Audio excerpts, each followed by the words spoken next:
Berikutnya rekan Kevin Egan akan memaparkan bahwa Ibu Pertiwi tidak sedang diperkosa, melainkan Ibu Pertiwi sedang berprestasi. Silakan Egan. Ya, Ani, terima kasih. Pemirsa, calon presiden nomor urut 01 Joko Widodo menanggapi pidato calon presiden nomor urut 02 Prabowo Subianto yang mengatakan Ibu Pertiwi sedang diperkosa. Jokowi menegaskan jika Ibu Pertiwi justru sedang berprestasi.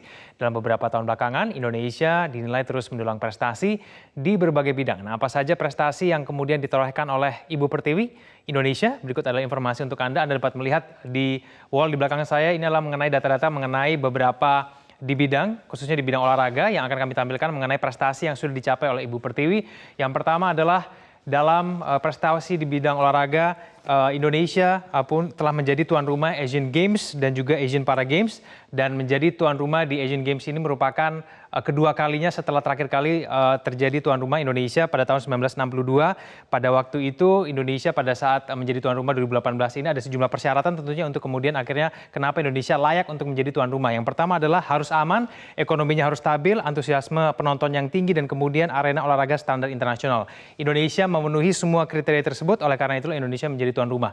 Dan tidak hanya menjadi tuan rumah, Indonesia juga menjadi memiliki prestasi di ajang olahraga tersebut. Indonesia meraih 31 emas, meraih 24 perak, dan juga meraih 43 perunggu. Dan tidak hanya itu juga pemirsa, di bidang olahraga yang lain, bagi Anda penggemar MotoGP tentu saja, MotoGP Anda tidak perlu lagi menonton jauh-jauh ke luar negeri karena pada tahun 2021 nanti MotoGP dipastikan akan digelar di Indonesia, tepatnya di Nusa Tenggara Barat di Mandalika. Pada saat ini proses pembangunannya sedang dimulai dan informasinya bahwa nanti akan terjadi konsep street circuit dan dibangun di atas 1.200 hektar.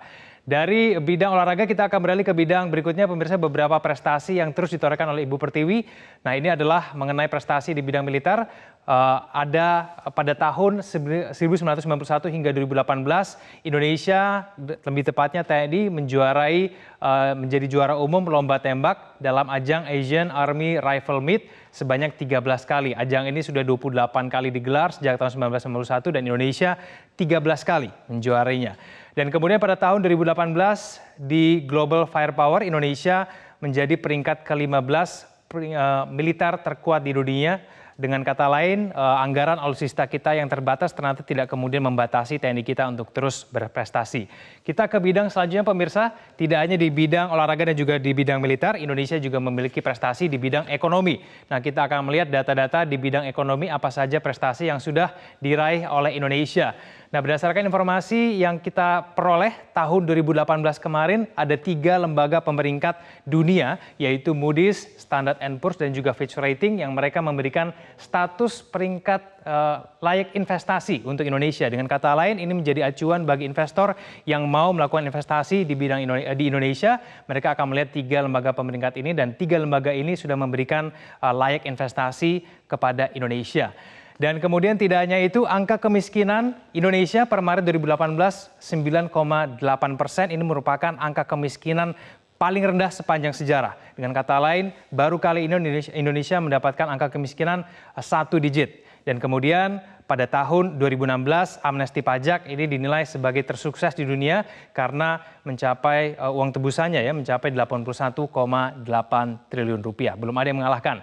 Dari bidang ekonomi, kemudian kita beralih ke bidang selanjutnya pemirsa, tidak hanya kemudian di bidang militer, ke bidang olahraga dan juga ekonomi, kita juga punya prestasi di bidang teknologi dan juga telekomunikasi. Kita tahu teknologi terus mengalami perkembangan dan kemudian inilah upaya-upaya yang dilakukan oleh Indonesia untuk menunjang mengenai kemajuan ekonomi. Yang pertama adalah Indonesia telah meluncurkan satelit merah putih di Cape Canaveral di Air Force Station, Florida, Amerika Serikat. Ini ditujukan untuk adanya telekomunikasi yang lebih baik di daerah-daerah yang terpencil dan juga di terdepan, sehingga kemudian tidak hanya kemudian di kota-kota besar, tapi kemudian telekomunikasi ataupun jaringan internet juga mencapai di daerah-daerah terpencil. Dan kemudian mengenai pembangunan proyek Palaparing yang dipastikan sudah hampir 100%, ketika kemudian nanti proyek pembangunan Palaparing ini sudah mencapai 100%, maka dapat diharapkan kecepatan internet akan semakin lebih cepat dan juga akan menjangkau seluruh wilayah Indonesia. Kita beralih kemudian ke prestasi Ibu Pertiwi kita di bidang lainnya, tepatnya mengenai tokoh-tokoh Indonesia yang sudah mendunia. Kami menampilkan 2 tokoh Indonesia yang sudah mendapatkan penghargaan. Tentu saja ada begitu banyak tokoh lainnya, tapi kita hanya menampilkan 2. Kita lihat dari Sri Mulyani Indrawati, Menteri Keuangan Republik Indonesia pada tahun 2019 ini dianggap sebagai Menkeu terbaik di dunia versi Finance Asia, Menkeu terbaik versi Global and Asia Pacific versi majalah The Banker. Tidak hanya kemudian mengenai Menteri Keuangan, Presiden Republik Indonesia Joko Widodo pada tahun 2018 juga masuk dalam 20 besar tokoh muslim paling berpengaruh di dunia, The Muslim 500. Itulah kemudian beberapa penghargaan yang diberikan oleh internasional kepada tokoh-tokoh yang ada di Indonesia. Jadi sebetulnya siapa yang benar? Apakah kemudian memang betul adalah Ibu Pertiwi kita sedang terluka, bahkan sedang diperkosa, atau justru sebetulnya Ibu Pertiwi kita sedang berprestasi? Nah, itulah informasi-informasi yang kami hadirkan untuk Anda mengenai Ibu Pertiwi kita yang terus berprestasi. Saya akan kembalikan ke Ani Rami untuk menyampaikan informasi-informasi berikutnya. Ani, silahkan.